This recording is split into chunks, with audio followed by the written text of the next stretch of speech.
if you start with Karen Rose's unbelievable Mother Maybelle Carter essay, she got out there and she just did what needed to be done because she didn't want anybody getting in her way. Mm. Right? And I love the image that starts it of these little kids at a campfire singing those songs, not understanding even where they come from. And then towards the end of the essay, there's Maybelle, who's come up with this amazing way of playing the guitar. But what's she doing? She's driving a station wagon, smoking cigarettes, hauling into the night because she's got a band to promote, shows to play, a future to secure, and damn it, she's going to go do it. Welcome to the Female Entrepreneur Musician Podcast with Bree Noble. Bree is a musician, entrepreneur, speaker, and founder of Women of Substance Music Radio and Podcast. Bree's interviews with successful female musicians and industry pros are both inspirational and informational. She also answers your questions about the music business. Bree is on a mission to help you create great music, connect with your fans, and grow your business, and to truly become a female entrepreneur musician. You are tuned into the Female Entrepreneur Musician Podcast, where we talk about making great music, connecting with your audience, and growing your business. And my name is Bree Noble, and I'm excited today to be focusing on a subject that's more on the making great music and connecting with your audience than the growing your business side, which if you come to this show often, you know I'm a lot about building your musician business. But today, I want to inspire you guys with some information about a book that I think all of you need to read. Recently, a friend of mine, Louis Vijour, shout out to Louis out there, introduced me to a writer, a music critic, an artist developer named Holly Gleason, who he had interviewed for a publication talking about her new book. It's called Women Walk the Line, and I'm not going to spoil any of the surprises that come up in this interview about how this book was created and what it is. So we're going to get straight to the interview, but first, I just want to remind you about our Patreon campaign at patreon.com/FEMmusician. If you'd like to show your support of the show and help us pay to create this show, all the things that go on in the background, the hosting, the assistants that help me put it together, then go to patreon.com/FEMmusician and become a patron. Of course, we've got lots of cool rewards that you can receive from being a patron. Now, let me introduce you to my guest, Holly Gleason. Holly Gleason embodies the 21st century music industry professional, an authentic music critic, academic, artist development consultant, and occasional songwriter. Writing for the Miami Herald, the Cleveland Plain Dealer, and Billboard, later Rolling Stone, Musician, Cream, she became a definitive voice covering American roots music of the late 80s and early 90s. The head of media and artist development at Sony Nashville, the founder of boutique media strategy and artist development firm Joe's Garage, and writer for No Depression, The Oxford American, Playboy, Paste, and The East Nashvillian. Now in private practice, working with acts from longtime client Kenny Chesney to the Lumineers, Leanne Womack's 3-time Grammy nominee, The Way I'm Livin', Gleason is the creator and editor as well as contributor to Women Walk the Line, How the Women of Music Changed Our Lives, from the University of Texas Press. A resident of Nashville, Tennessee, she is a firm believer that songs can make all the difference in people's lives. Here's my interview with Holly Gleason.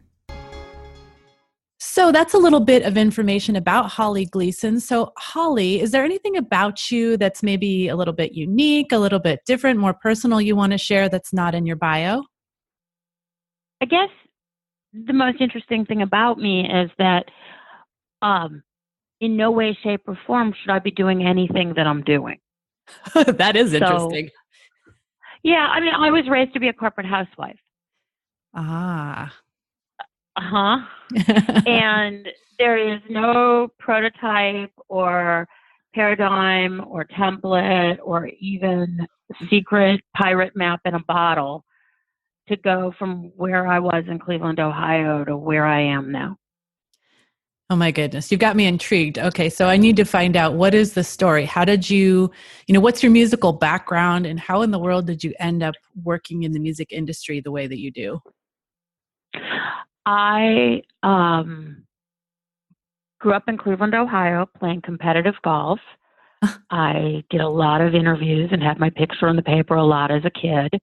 I cracked my hand up. I met the lead singer of Prairie League, who said, "You should write about music."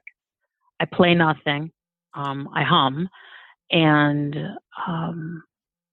I probably had the fiercest record collection on the east side of Cleveland from about the 7th grade on. And I loved music so much that when I kidnapped Vince Gill, who was in Pure Prairie League, and interviewed him, he said, "You should write about music." And I said, "Oh, no one will take me serious. I'm a 17-year-old girl." And he said, "I've done a lot of interviews and you're really good and you really ought to think about it." And when I found out I wasn't going to be able to play golf competitively, I thought about what Vince said and thought, well, okay. I mean, what's the worst thing that can happen? The one thing I will say for anybody listening is I did not go forward thinking I was all that and I had all the answers, and I had read a lot of music criticism and I was a big student of the game. And I worked really hard to be good enough at a professional level. So I wasn't just a cocky 17-year-old kid. But by the time I was a sophomore in college, I was writing for the Miami Herald. Wow. So were you always a good writer? Because I read your piece about Troy Gentry, and it's amazing. It's a really interesting writing style, and it's very compelling, and it's not a common writing style, I think. Did you always have a knack for that? When I was playing golf, I was doing writing about golf, about being a kid playing golf, about competitive thinking, about some of the tournament experiences I was having. In 1979, I wrote the lead story for the U.S. men's amateur program. So I just was given a gift. Wow. I wish I could say I'm so awesome. I'm not. God gave me a talent, and I had the good sense to go, gosh, if I'm able to do this, I should really pay attention and work hard and try to actually be really good at it.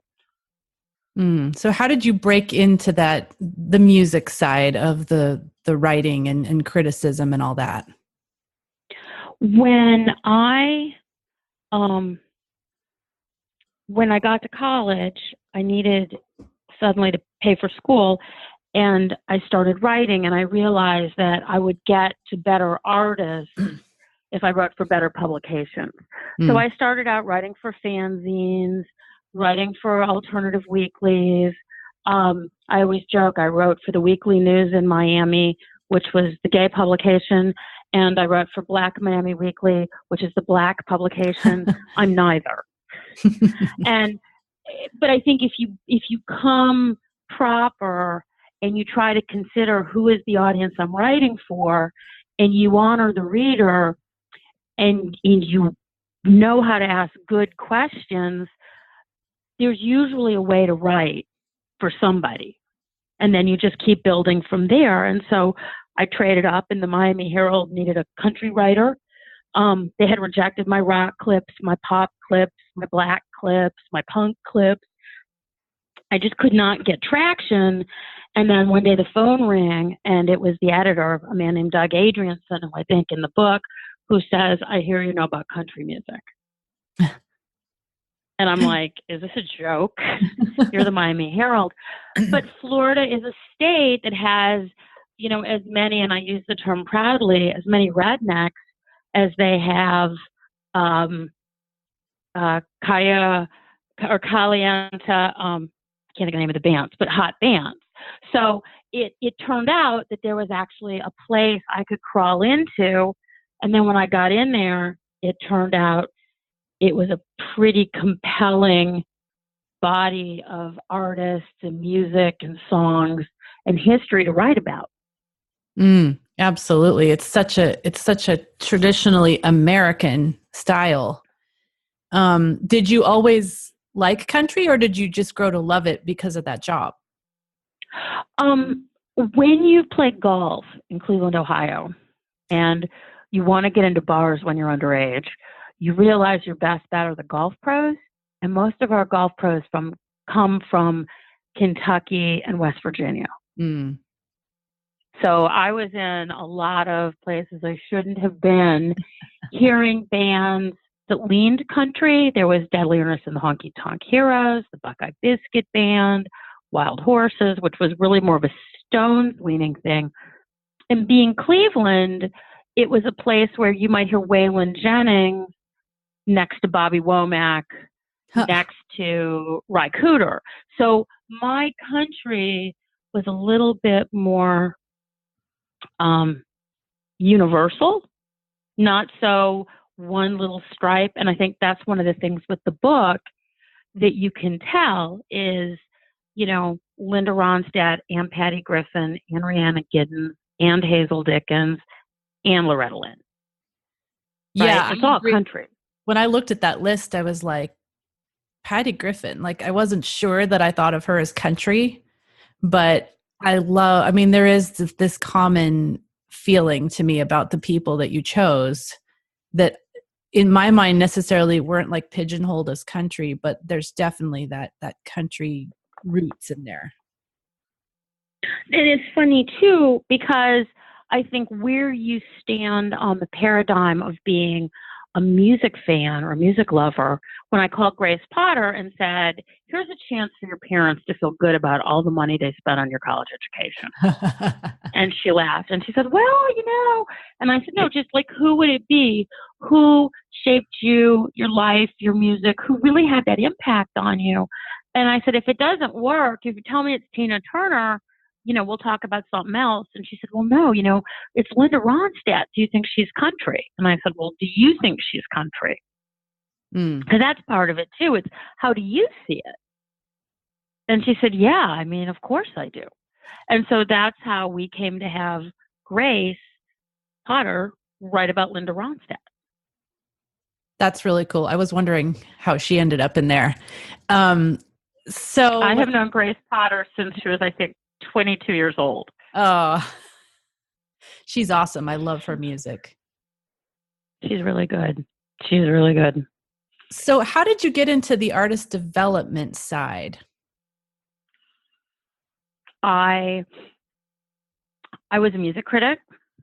Then I ran, I was the features editor at Hits Magazine, or hitsdailydouble.com in today's world, which is the inside the Beltway music trade. They moved me to Nashville to become a Nashville bureau chief. I was offered a job at a record company to run their media and artist development department. And it was a fascinating time because when you start to see how narrative informs every aspect of who an artist is, and every aspect of who an artist is really drives the media, it really intrigued me. So for a number of years, I owned a company called Joe's Garage, and we did media relations and artist development. But to do artist development well, you really have to concentrate on it. So I moved away from the day in, day out frontline PR stuff to really focusing on how do we take what this artist or this music is, how do we tell it as compellingly as possible? What is the strategy to best build a longevity for both the artist and whatever piece of music we're trying to promote? Yeah, that's a good point. I mean, artist development and PR is really just telling a story. And obviously, you know how to tell stories, and you probably know how to get, you know, with your interview skills, you know how to get out of the artist what you want in order to, you know, make them open up anyway, to be able to know what you want to focus on and promote that's really going to resonate with people. Sure. Well, it's also recognizing pictures are part of it. Video content is part of it. I think too many people, not to get too far afield, think that social media is telling someone what there is to buy. or it's what I had for lunch. And to me, one is just a straight pimp, and the other thing is sort of vanity gone sideways. Why do you matter? What is your truth? What are you offering somebody other than your fantastic, juicy new lip gloss? Yeah, I definitely agree. I mean, social media, so many artists, I see them just like, buy my album, listen to my music. Yeah, or tickets on sale today. It's like, okay, we got it. And I think people do want to know that the tickets are on sale so they can go get the best possible seats, right? Right. But I think there's more to it than that. And I find, and I've worked with a lot of artists over the years who mean something. When you think about a Patti Loveless or Leanne Womack, those songs that they've recorded and that art that they make, it's mattered. And people still, whether they have records or not, that when you hear Patti Loveless, you're hearing the soul of the mountains. You really are. When you hear Leanne Womack, you're hearing probably the finest distillation of real hardcore country music there is. And that comes from, kind of how you create a culture around yourself. And you can still tweet about what you had for lunch. Someone probably cares, but yeah, it's getting them. I always think of it as like the fan discovery journey. Like you can't just say tickets on sale, no one's going to care. First you have to make them care, and then they'll care about the tickets. Yeah, maybe.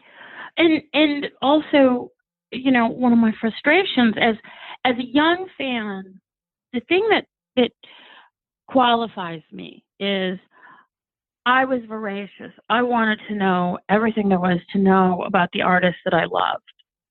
I wanted to have a sense of what they were doing, why it mattered, why did it matter to me, what was it making me feel, and how do I connect those dots in a way that gave me a larger connection to the people around me. Yeah, and that's what I love. I really was that geeky. Yeah. No, I get it. Like real fans, I think, are that geeky. And that's what I love about this project, the Women Walk the Line, is you're really trying to get to the heart of why these artists matter and why I should care, and really connect them to listeners way more than just their music. So can you tell us like what gave you the idea to do this, and how did you recruit all these writers? I was going to get my master's in writing because I said, if you're given a gift, honor your gift. So I was getting my master's at Spalding University up in Louisville, and I had been under contract to write a book about Emmylou Harris for the University of Texas Press. And they very generously, when I got out, I called my acquiring editor, David Manconi, and said, hey, I know you're waiting for this book. And he goes, yeah, we were trying to figure out if we could get it in the next cycle. And I said, well, there's something else I want to do. I think there's so many great women writers who either by virtue of life and job and what they do, or the fact that the wells in publications are shrinking, they're not getting to write long form, and they're not getting to consider on a personal basis what music means to them. And I hate the idea that some of these voices, I exist pre-internet. If you Google me, you have no idea how much I wrote. But for a couple years in the 80s, I was probably one of the most published women in America covering music. Wow. And I don't really exist. And there are other women like that, or they've risen through the ranks and they're editors and you're not reading them. And I said, I don't want those voices lost to the ages. Like, they're important voices. Ronnie Lundy, who writes about Hazel Dickens, she won the James Beard Award, the top James Beard Award, for a book she wrote called Fiddles about Appalachian food sources. Amazing and crazy. And she hasn't written about music in 25, 30 years. When I was coming up as a baby rock critic, she set the bar. Like, I just wanted to be Ronnie Lundy. Right? And I called her and I said, hey, would you do this? And I said, who do you think you'd want to do? And she said, well, Hazel Dickens, which to me was terrific because I knew she could kill that. And I said, well, and she said, I was, as a young woman in the 70s trying to find my place in the world. And there were very definite ideas about what a woman was. She created this dynamic that was what it really, I got to be free and I got to be strong and I got to be independent. And I'm like, write it. That's all I need to know.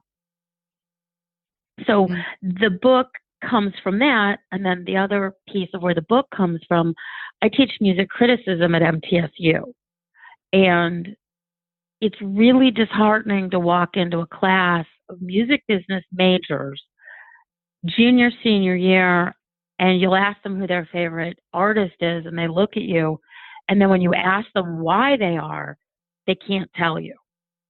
And in this reductionistic, social media, grunting, 400-word maximum, there's no way for people to develop any kind of discernment or articulation of what sets things apart.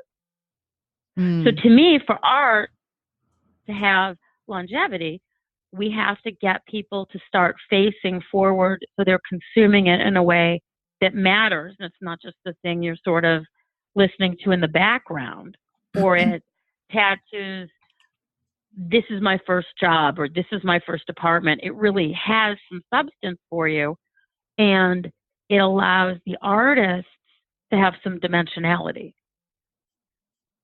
Yeah. Oh, definitely. And that is hard to do like in our 400-word social media atmosphere. How did you choose? Like, did you choose the writers and let them choose who they were going to write about? Or did you kind of want a certain set of people written about and then found the people that would be willing to write them?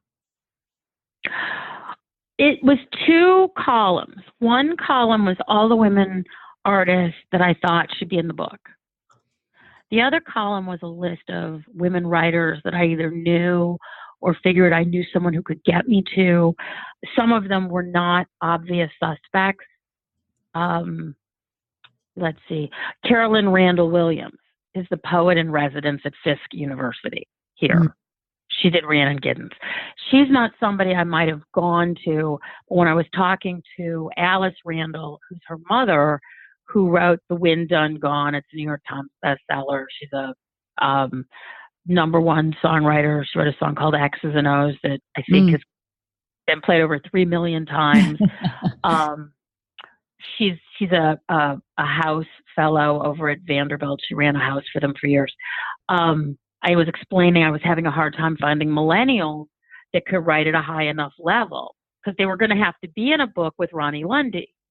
And I'd never want anybody to look like, oh, they did really good for a kid. Right? When I played golf, my dad had a very hard firm rule with me. When I played in my first women's state amateur, I was 12. And he said to me, if you put your tee in the ground, honey, you're going to be a competitor for the Ohio State Women's Open. You're not a kid in a golf tournament. And if you do really badly, I don't want to hear you whining to some journalist after the round that you're just a kid. Do we have a deal? And I said, yeah, because you're a kid and you want to win, go team. But I think that there's a lot to be said for set the bar and then have everybody clear it. So when I was saying to Alice, I need some more younger writers, she said, well, do you want to see if Caroline has something? And I was like, that would be amazing. And, we talked and she said, well, I think I'd like to do Rhiannon Giddens. I think I have a story. And she gave me a real sense of who I am as a woman and as a creative being. And I said, okay, I didn't want to tell her too much because she's a poet. And I was so curious about what she was going to do with her story. And, it's a pretty amazing story. It's on a movie set with Denzel Washington. Wow. In Louisiana. Yeah. And that's the beauty of this. These women take you to a lot of places you couldn't get to otherwise. Roseanne Cash, when I went to June Carter Cash's funeral and Roseanne gave that eulogy, I remember thinking, oh God, I hate that this stops here. because it was such an unbelievable eulogy. So when I had the green light from the University of Texas Press, the first thing I did was email Rose, and she said, "Oh my gosh, I'm trying to get a record finished." And I didn't know how to ask her right off the top of the bat, "Can I have your eulogy?" But when I went back and said, "No, what I really wanted was your remarks from the funeral when June Carter died, because they killed me." And she said, "Oh, if that's what you want, sure." A lot of people were in that room, but we're all people that are part of an extended community. And what she says about humanity and love and who you are, welcome to a really beautiful portrait of who we all could aspire to be. Taylor Swift, when I reached out to her people, I thought she was going to do Emmylou Harris, because they have done a bunch of benefits together. And I figured, how Taylor navigates a lot of things feels very Emmy to me. And they came back and they said, "She's got this other thing she wrote, and we think this is the better fit." And she was 17 years old. She was on the verge of, I think, releasing her second album. She was not the ubiquitous Taylor Swift. And she considers Brenda Lee, who in her day was about the biggest thing there was.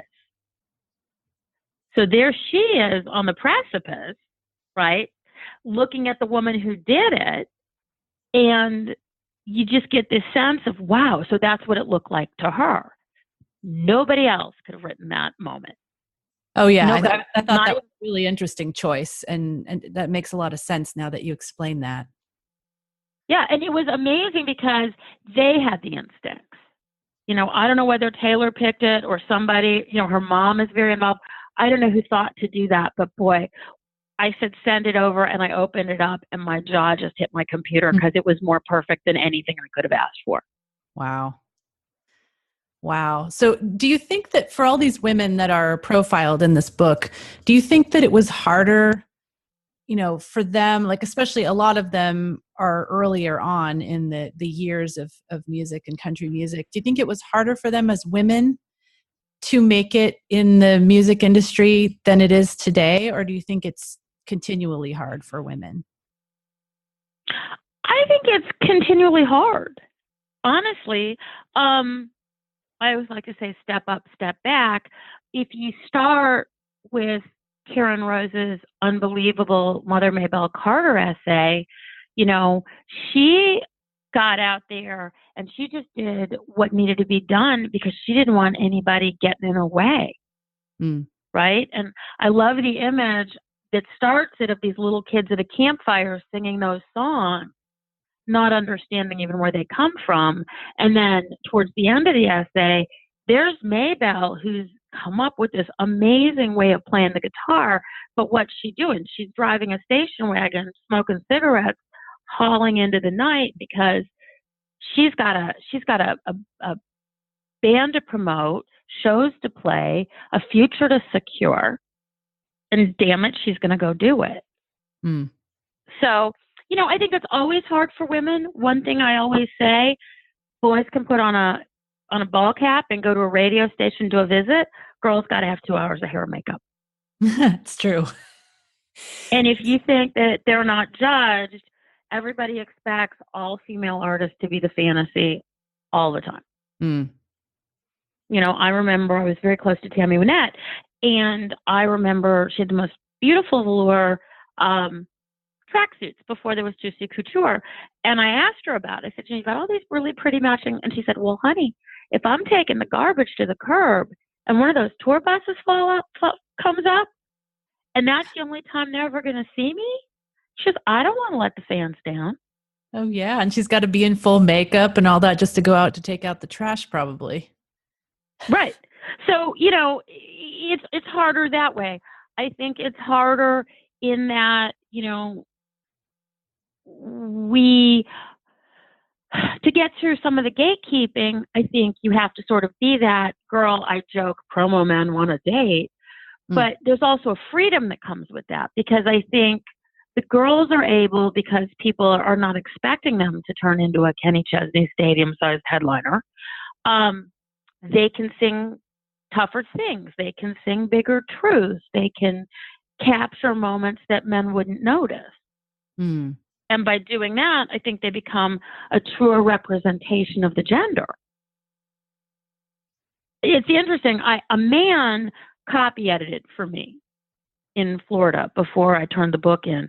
And he was the punk god of South Florida. And everybody down there knows him. And he did it to be nice because I'm dyslexic. I'm really badly dyslexic. And, you know, he called me about halfway through and he goes, I got to tell you, I'm really enjoying this book. Yeah. And for as much as, you know, we talk about men and women being so different, he goes, reading this book, all the things that don't always make sense. Like, I get how and why it works. So wow. do you think that people, number one, do you think that men can enjoy this book as much as women, or women will enjoy it more? And do you think that you have to be a lover of country music to enjoy this book? No, I think that country music is the least of it. You know, I think Exene from X, Exene Cervenka, she was one of my blurbers. And one of the things that she said is, it's for city girls, it's for country girls, but it's really for anybody who's interested in life and the human condition. It's just through the lens of music. It's just through the lens of music. Right. It's basically the simplest way to explain it. I asked all of the writers, who is the artist, the female artist who changed your life? What was it about what you experienced via them or their music that really connected or moved you? And what was the shift? And out of that, you get a lot of people experiencing art, but experiencing art in a way that transforms them.